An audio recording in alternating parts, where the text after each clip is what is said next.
2019 में अरविंद केजरीवाल जम्मू कश्मीर से 370 हटाने के केंद्र के फैसले को सपोर्ट करते हैं। 2020 में दिल्ली असेंबली के इलेक्शन से पहले अरविंद केजरीवाल अपने आप को हनुमान भक्त घोषित करते हैं और हनुमान चालीसा भी रीड करते हैं। वहीं 2021 में अरविंद केजरीवाल की एक और स्टेटमेंट आती है जिसमें वो कहते हैं कि वो देश के बच्चों को कट्टर देशभक्त बनाना चाहते हैं और उसके लिए वो दिल्ली में पैट्रियोटिज्म क्लासेस भी शुरू करेंगे। 2000 दिल्ली के दिल्ली असेंबली के बजट सेशन में वो कहते हैं कि उनकी सरकार दिल्ली में राम राज्य के मॉडल को स्थापित कर रही है। और हाल ही में अरविंद केजरीवाल ने कहा कि भारत की अर्थव्यवस्था को बचाने के लिए भारत की करेंसी पे गणेश और लक्ष्मी जी की फोटो प्रिंट की जानी चाहिए। आज मेरी केंद्र सरकार से प्रधानमंत्री जी से अपील है, भारतीय करेंसी के ऊपर एक तरफ गांधी जी की तस्वीर है, वो वैसे ही रहनी चाहिए, लेकिन दूसरी तरफ श्री गणेश जी की और श्री लक्ष्मी जी की तस्वीर भारतीय करेंसी के ऊपर लगाई जाए।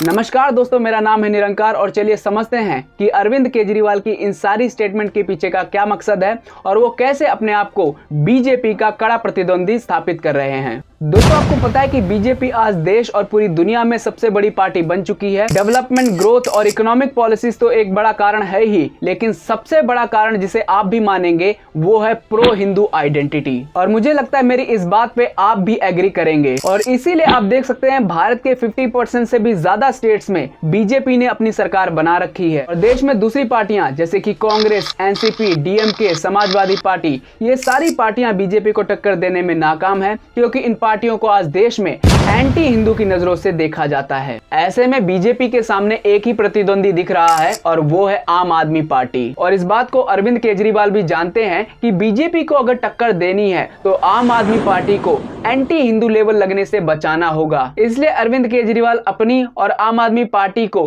प्रो हिंदू पार्टी के रूप में स्थापित कर रहे हैं जो अभी तक एंटी माइनॉरिटी नहीं है। यही वजह है कि अरविंद केजरीवाल कुछ समय से ऐसी स्टेटमेंट दे रहे हैं जिनसे उनकी identity as pro Hindu establish की जा सके। ऑब्वियसली ऐसी स्टेटमेंट के पीछे कोई लॉजिक नहीं है कि गणेश और लक्ष्मी की फोटो प्रिंट करने से भारत की अर्थव्यवस्था सुधर जाएगी, लेकिन आपको पता है कि पब्लिक को अगर आपको अट्रैक्ट करना है तो ऐसी स्टेटमेंट देना जरूरी है। और आपको पता है कि आम आदमी पार्टी ऐसी स्टेटमेंट क्यों दे रही है, क्योंकि उसे बीजेपी को अच्छे से टक्कर देनी है। क्योंकि बीजेपी आए दिन ये प्रूव करती रहती है कि वो एक प्रो हिंदू पार्टी है। फॉर एग्जाम्पल, प्रधानमंत्री मोदी हाल ही में अयोध्या गए और योगी आदित्यनाथ के साथ मिलकर दशहरा सेलिब्रेट करा।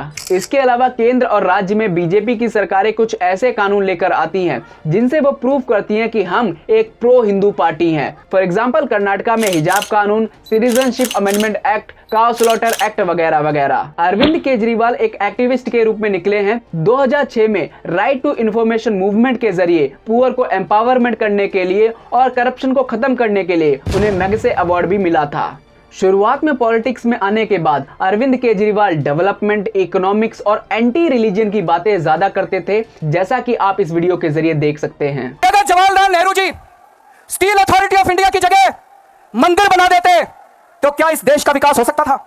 और धीरे धीरे अरविंद केजरीवाल की आइडेंटिटी एक एंटी हिंदू के रूप में बनने लगी और अरविंद केजरीवाल को समझ में आने लगा कि अगर मुझे बीजेपी को टक्कर देनी है तो मुझे इस आइडेंटिटी को खत्म करना होगा। इसीलिए आप देख सकते हैं कि आम आदमी पार्टी आज परिवर्तन का आंदोलन नहीं है बल्कि ये आम राजनीतिक पार्टी बन चुकी है। दिल्ली में लगातार 3 जीत के बाद और पंजाब में अपनी पकड़ बनाने के बाद अब अरविंद केजरीवाल गुजरात और हिमाचल प्रदेश को टारगेट कर रहे हैं। अरविंद केजरीवाल जानते हैं कि आज हिंदू हिंदुआइज्ड हो चुके हैं और जो देश में सेकुलरिज्म की बात करता है वो एक तरीके से प्रो माइनॉरिटी और एंटी हिंदू माना जाता है। तो आज देश में कोई भी पार्टी अगर अल्पसंख्यकों को सपोर्ट करती है तो वो एक तरीके से एंटी हिंदू के रूप में देखी जाती है। और भाजपा ने जाल इस तरीके का बिछाया है कि दूसरी पार्टियां इस जाल से बिल्कुल निकल नहीं पा रही हैं। दूसरी पार्टियों को समझ में नहीं आता कि 370 हटाने को सपोर्ट करें या विरोध, और इस जाल में दूसरी पार्टियां पूरी तरीके से फंस चुकी हैं। लेकिन बीजेपी के इन सारे जालों से अरविंद केजरीवाल अच्छे से लड़ रहे हैं और वो अपने आप को और अपनी पार्टी को